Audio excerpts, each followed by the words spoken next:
About a year ago, it became clear to some of us that it was foolish of the Federal Reserve to dismiss inflation as transitory, that there was too much evidence coming, particularly from companies, that this inflationary process was starting to get entrenched.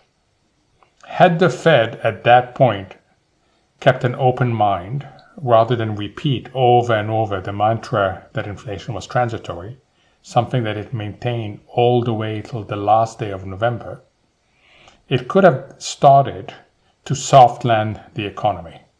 And by soft land, economists means that you don't sacrifice much growth, but you're able to contain inflation. It didn't.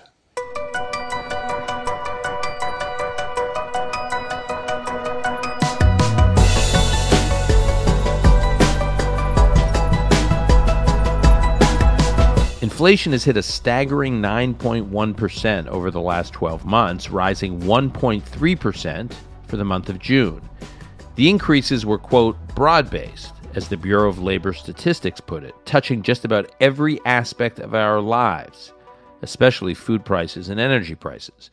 In anticipation of these numbers, we invited Dr. Mohamed El-Erian back to the podcast. Mohammed was on a few months ago to talk then about what we called the new inflation.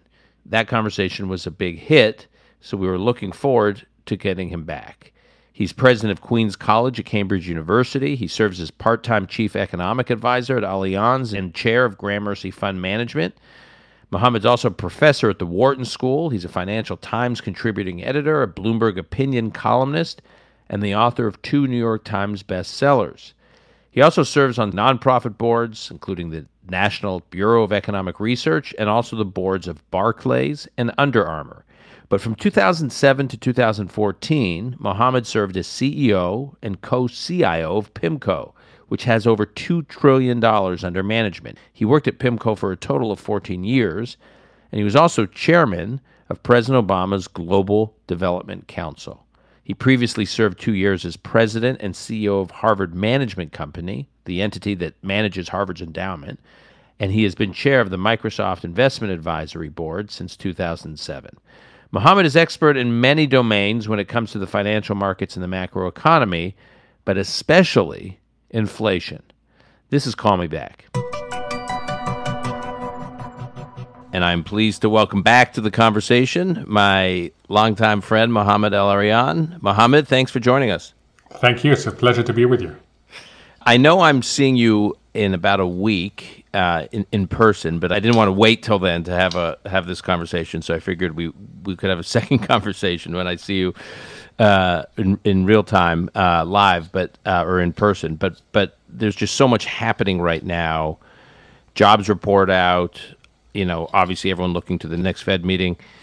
I want to get a snapshot from you on where things are with the economy, and then I want to get into the drivers. But you're a fan of distributions. You talk a lot about your baseline, your left tail and the right tail in terms of how you see where we are in the macroeconomy. So can you walk us through where you currently see the distributions? So the baseline, the most probable outcome, is stagflation. Growth starts coming down and inflation remains uncomfortably high.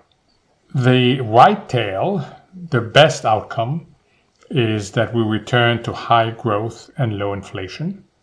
That tail has become very thin, means not very probable.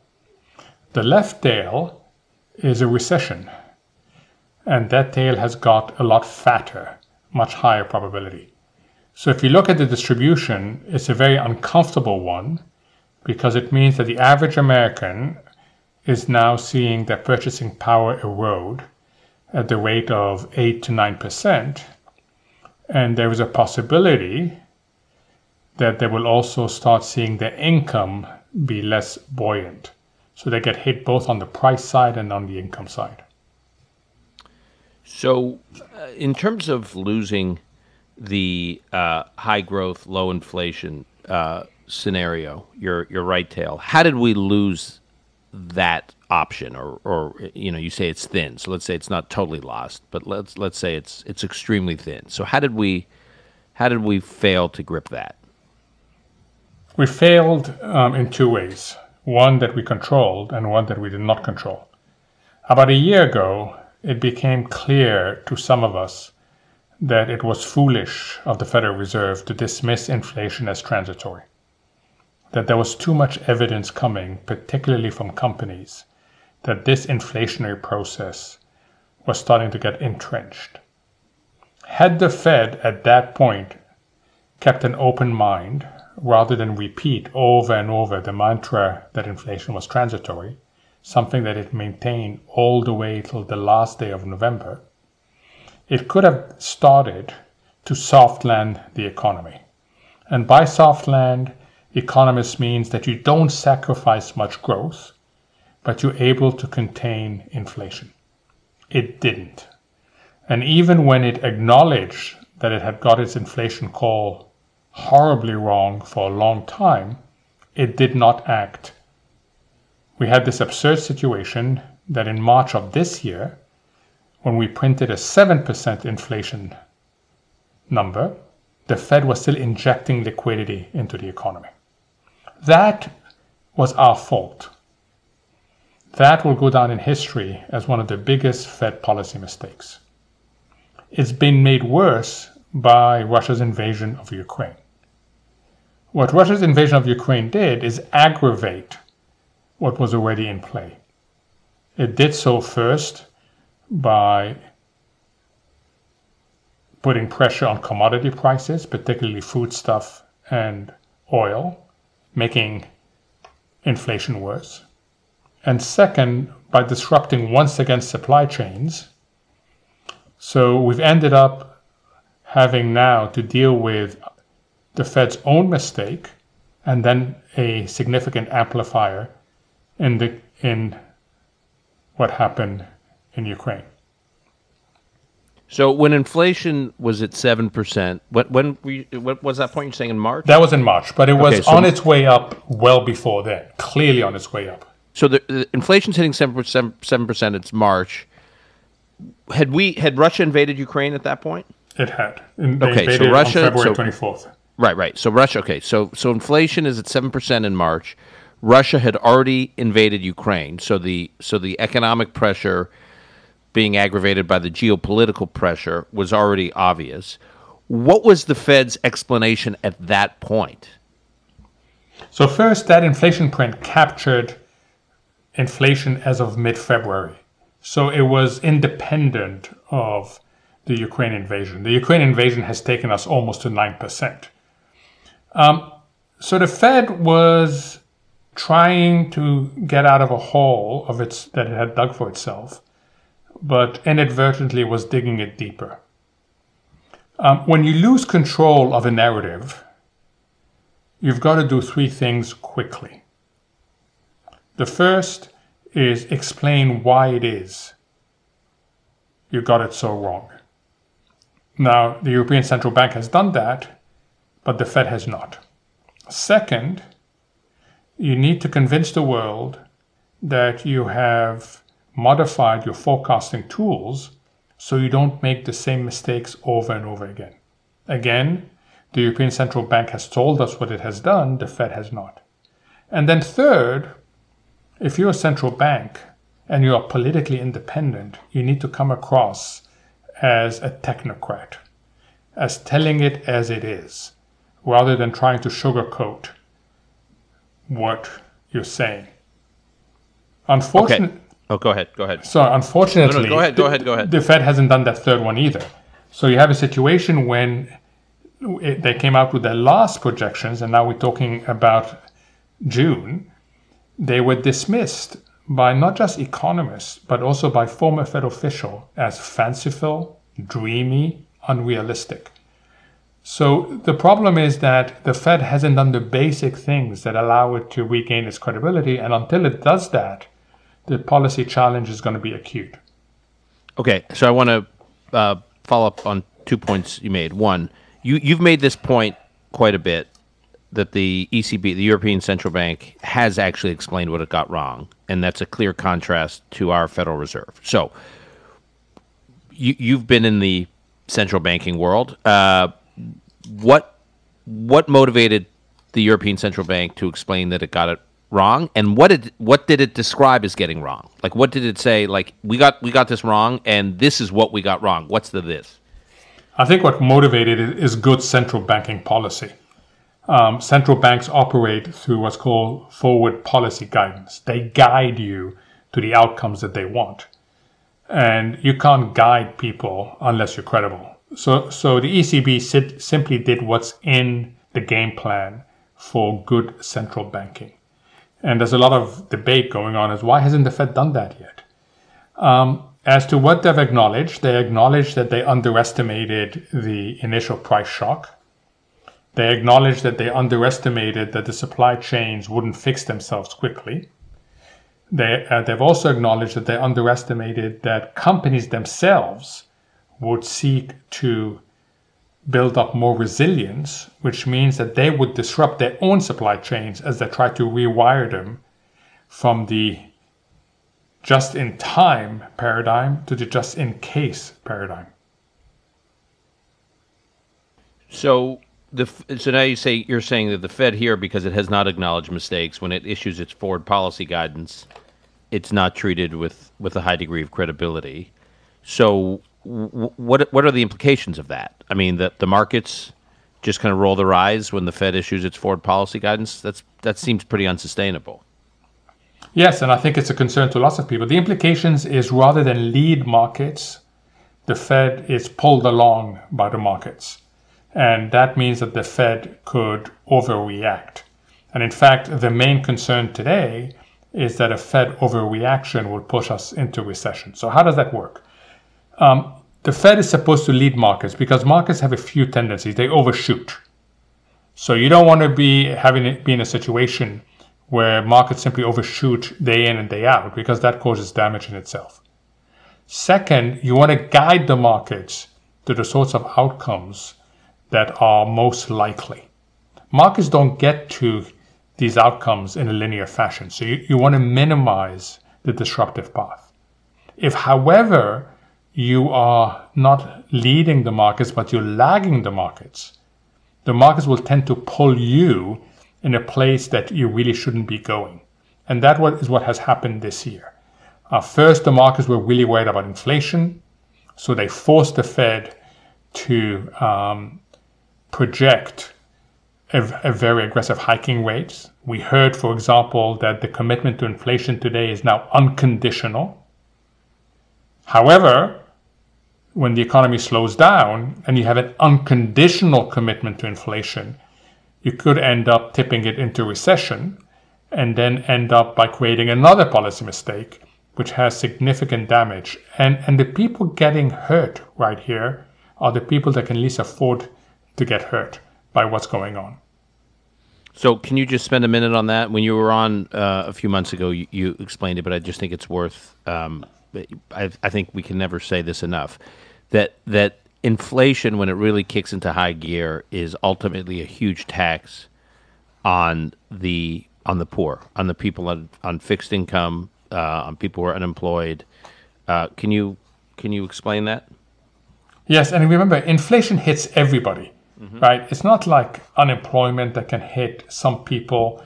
I don't want to in any way understate how much damage unemployment can make. But when you hear 3.6% unemployment, it's 3.6% of the population.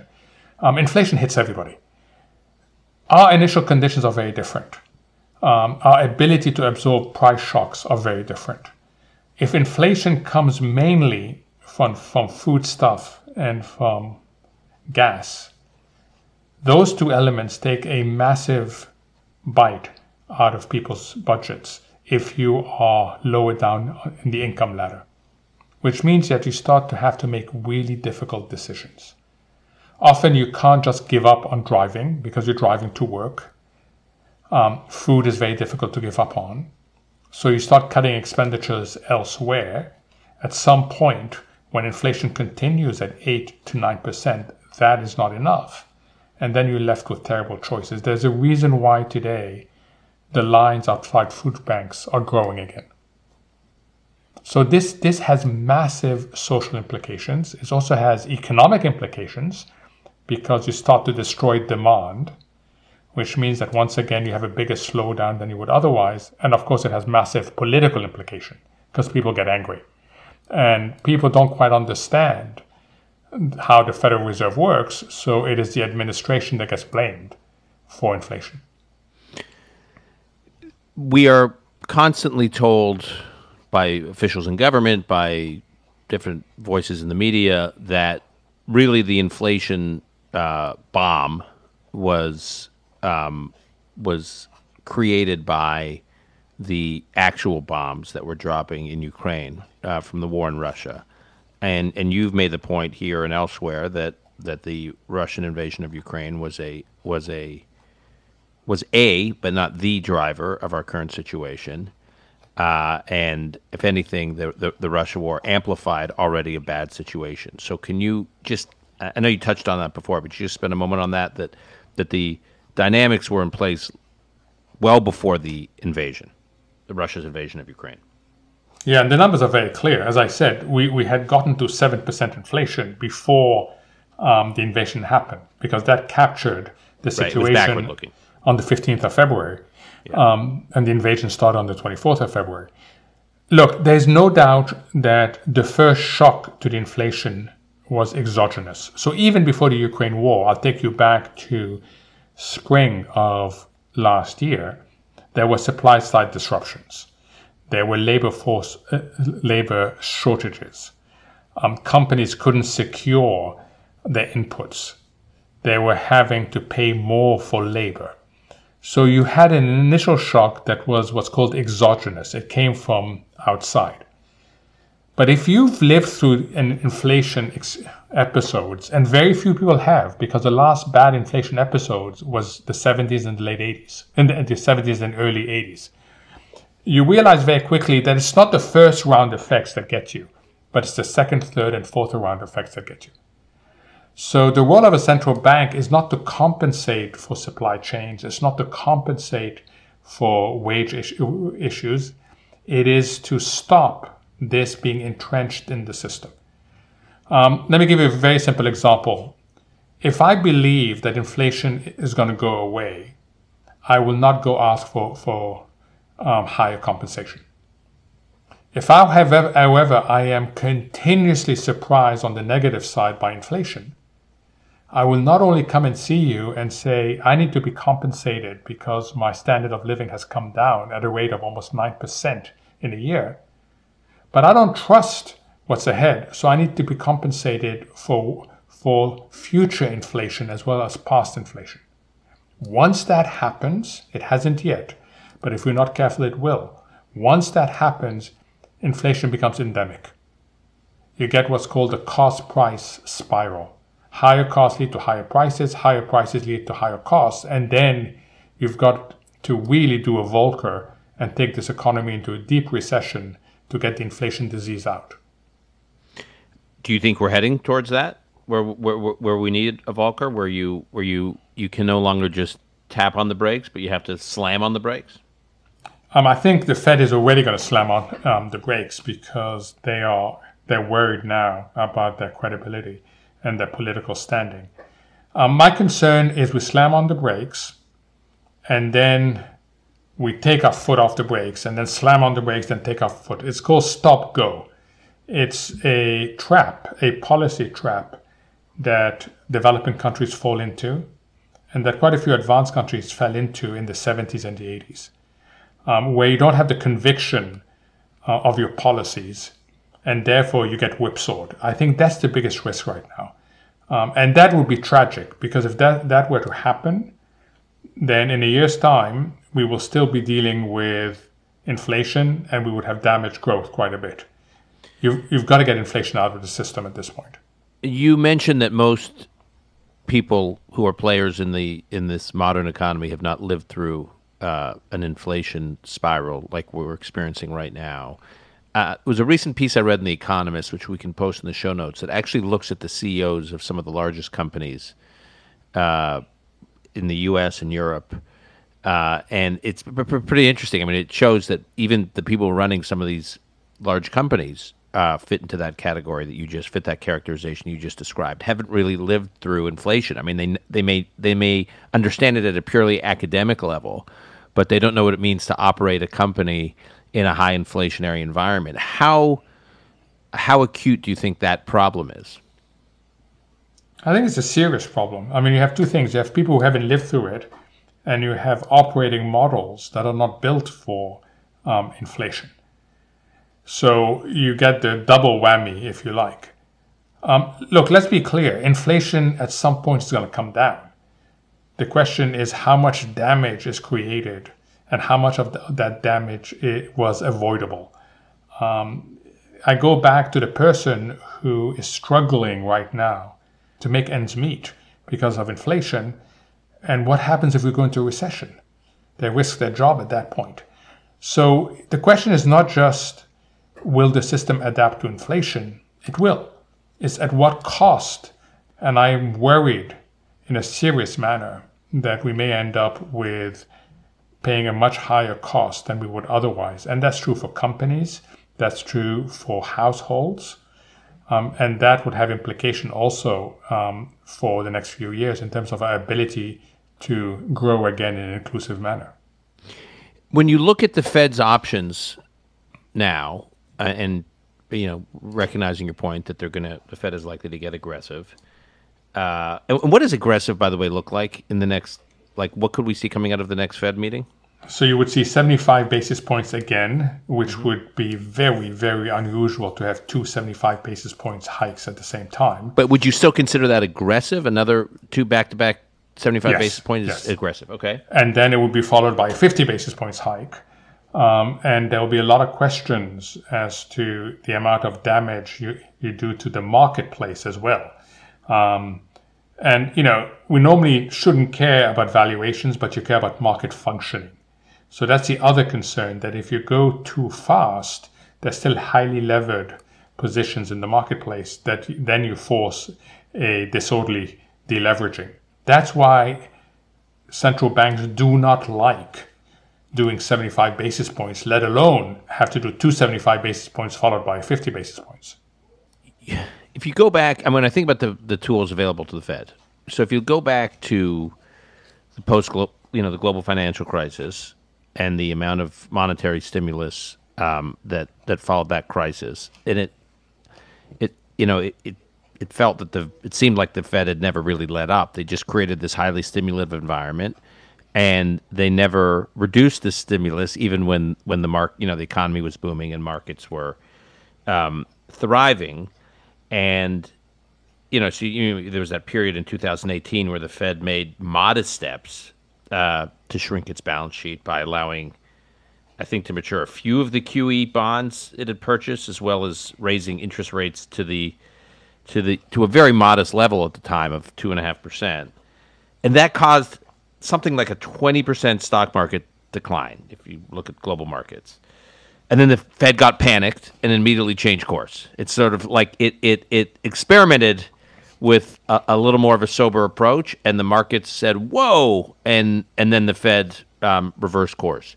So how much of a problem do you think it is that over the last decade, the Fed did not ease or not reduce the stimulative environment it could have created? So now any action it takes seems, to use your word, pretty aggressive, necessary but aggressive, and it's sort of it's reduced its options. So it's the only option it has, and it's not only a dynamic of the last couple of years; it's a dynamic of like over the last decade, where it's created this situation where it has few options. So first of all, there's two elements to your question. First of all, today the Fed has no choice but to be aggressive. It is so late that the alternative of not being aggressive is even more problematic. Because it is so late, there is no first policy option. That whatever it does has collateral damage and unintended consequences. And just listen to how Fed Chair Jerome Powell has evolved in his communication. He used to talk about a soft landing, then became a softish landing, And now he acknowledges that it's going to be very tough. And that just tells you that because they've waited for so long and they misread the situation, that they no longer have this first best option. There's also the element that you rightly suggested, is that for the last 14 years, the Fed has played a massive role in the economy. I wrote a book in 2016 worried about that called The Only Game in Town. And it looked out 5 years and asked the question, what happens if we continue like this and how do we get out of it? Factoid. Before the Fed got really aggressive and started injecting tremendous liquidity, putting cash into the system, its balance sheet amounted to 2 trillion. Today, it amounts to 9 trillion. That's an enormous amount of money that has gone in. The Fed has basically injected liquidity on a regular basis. Now, markets are smart. If they realize that the Fed is committed to this policy of massive and predictable liquidity, they will front run the Fed. And you start concepts coming in like FOMO, the fear of missing out, because the Fed is going to put in more money. Buy the dip, because if there's any market instability, the Fed will come in. The notion of a BFF, the Fed is our best friend forever. Comes 2018, as you rightly say, Jerome Powell is new to the job. He realizes that there's very unhealthy codependency between the Fed and the markets, and he tries to slowly bring the Fed out of this equation. And the markets have a fit. And then he decides to go back in. That absolutely confirmed to the market that they held the Fed hostage. And then we have another 4 trillion of liquidity put in, including, to be fair, in the midst of COVID. So you do have a situation now that you're not just dealing with the economy when you start tightening monetary policy, as you have no choice but to do so because inflation is so high. But you've got to somehow avoid unsettling market volatility. Because ultimately, what you don't want is the tail to wag the body. You don't want financial markets to undermine economic activity. And that's going to be a really tricky situation to handle. The last jobs report had a gain of 372,000 jobs in the U.S. Labor market. There's still something like twice as many job openings currently as there is a number of unemployed. What is your sense of where we are with regard to the labor market, and where do you see things going? So, with the exception of one metric, the labor market is strong. Like you say, we have 11.3 million vacancies. That's 1.9 the amount of people that are unemployed. Wage growth is at 5.1%. The unemployment rate is at 3.6%. We're still creating over 300,000 jobs. There's very little to complain about the labor market. It's labor force participation that's a problem. Labor force participation is to the labor market what productivity is to the economy. It allows you to be a lot better. If we had more people entering the labor market, that would help in terms of labor shortages. It would put a lid on wage increases. It would be a good thing. It would help the supply side, what we desperately need to do right now. We don't have a problem of demand, we have a problem of supply. So the labor market is fine with that qualifier, which is an important one. And that's good. Have you noticed I did not say recession is my base case? Some people have already gone there. I think we have a possibility to avoid a recession because the labor market is so strong. The only way we end up in a recession if the Fed ends up making another policy mistake. But because of a strong labor market, we need not end up in a recession. So anyone experiencing travel this summer is experiencing in real time everything you've described, right? today. Fuel prices high, driving the price of commercial air travel, through the roof, and other inputs. Labor shortages at airports and at airlines because of low labor force participation. A lot of job openings. And so like every time, I've experienced this every time I speak to someone who's traveled, they're ready to pull their hair out about how horrendous the experience has been. How much of it is it like a living, breathing example of what you're describing, and how does it subside? So it's the extreme of what I'm describing, because I've experienced this as well. Long lines at security, planes getting canceled because they can't find enough people. I was at Heathrow last week, 10 days ago, and I was there mid-afternoon, and they already told me in Terminal 2, I was flying from London to the U.S., that 30 flights had been canceled that day already, that morning.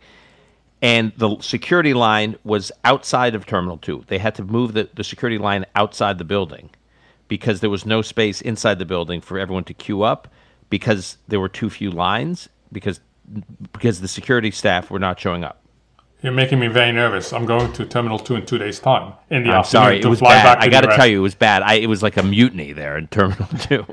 Okay, so why is that the extreme? Because even if an airline or the TSA decides to hire somebody, they got to get security clearance. So the system is even more cumbersome in terms of returning. So you need to find the people, which are doing a better job, but you also need to be able to clear them. So that is the extreme. In the meantime, what's happening? Well, British Airways, you talked about Heathrow. British Airways announced a couple of days ago they've canceled 10,000 flights this summer. So if you're traveling, you have fewer choices and higher prices. Right? Inflation is still in the system, is what I'm trying to say. That's the extreme of it. But restaurants are having the same issues. So we haven't yet solved it. And it speaks to something really important, which is we need to have a coherent supply side policy, and we need to coordinate it around the world. A lot of these issues are collective action problems. Supply chains are a collective action problem. So as much as I'm focusing on the Fed, there's another element that's really important, is that we need to take seriously our supply side, and we need to do a lot better in terms of improving our supply side. And if we do, not only will we improve our growth, but we will improve our productivity. Okay, I've got two more questions, and then we'll let you go. One is substantive, one is not. On the substantive front, the one word we have not mentioned this entire conversation is COVID, which is interesting. And yet, so many of the dynamics we're dealing with are legacies, or the legacy of COVID. This $6+ trillion pumped into the U.S. economy, not to mention what the global markets and global economies. Are we past? Are we dealing with the legacy of COVID and COVID policies, but COVID is no longer a real economic risk? Like, how do you think about where COVID fits into all this? Have we just moved on? So it depends who we is. So if we are the U.S., we have mostly moved on, not completely. We have some of the legacy, certainly labor force participation, certain supply side issues that we talked about are legacy. And also some people are testing negative and they're testing positive and not turning up to work. And that happens. And put the new variant of Omicron in there, and we still have a possibility. But is it the major driver of our economy? No. If, however, you're in China, it's a completely different story. Because China is trying to run a zero COVID policy with Omicron.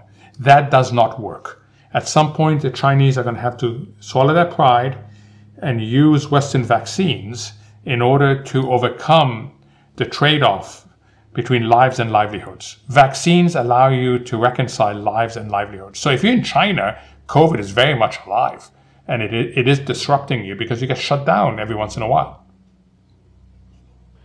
Last question. This is totally of the non-substantive nature. A famous Italian footballer who's now a manager at Real Madrid famously said that sports are the most important, least important thing. So I want to end with the most important, least important thing. I learned recently, and I'm shocked that I did not know this, that you're a New York Jets fan. I am, and a New York Mets fan. You should feel sorry for me. No, people threaten to turn me into social services here in New York because I've turned my kids into Jets fans.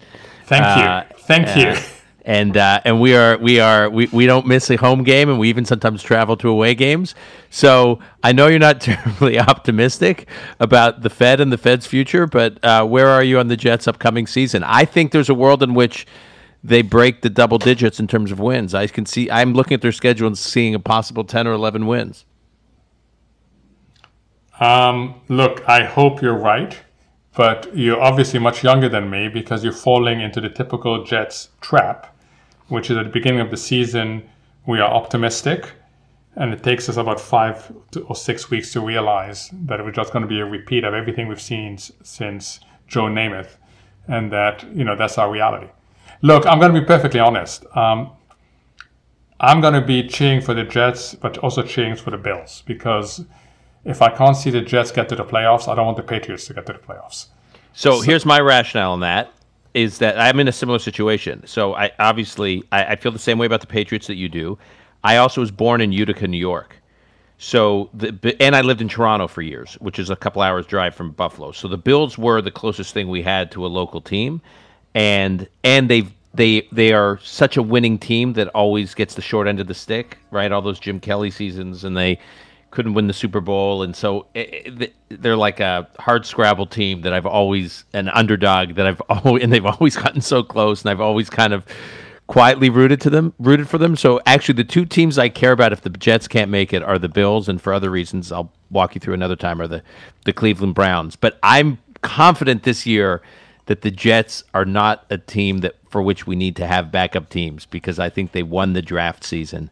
I think their draft picks this past spring were terrific, and we'll wax poetic about it when I see you in person in a week. But I'm excited that you're part of Jets Nation, and I'm also excited that I'm also appreciative of your insights. But the Jet today on the economy, but the Jets, the Jets part of your bio has added a whole new perspective for me. How about the Mets? How about the Mets? I like the Mets, but my kids are Mets fans. I'm a little more agnostic, but I'm for the Mets. I root for the Mets. They're definitely my local team, but I'm not a religious zealot about it the way I am about the Jets.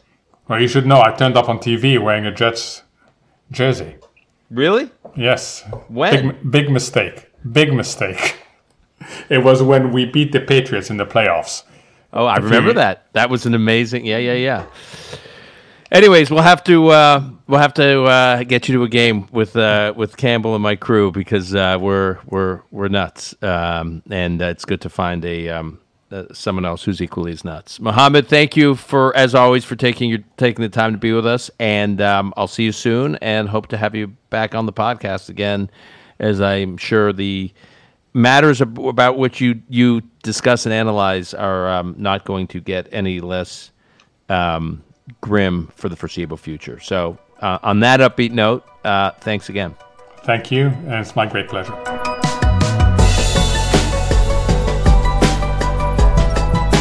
That's our show for today.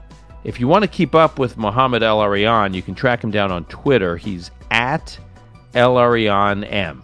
So his last name and his first initial, Eliran, and then M as in Mohammed. And you can also find his published work at the Financial Times and Bloomberg. Call Me Back is produced by Ilan Benatar. Until next time, I'm your host, Dan Senor.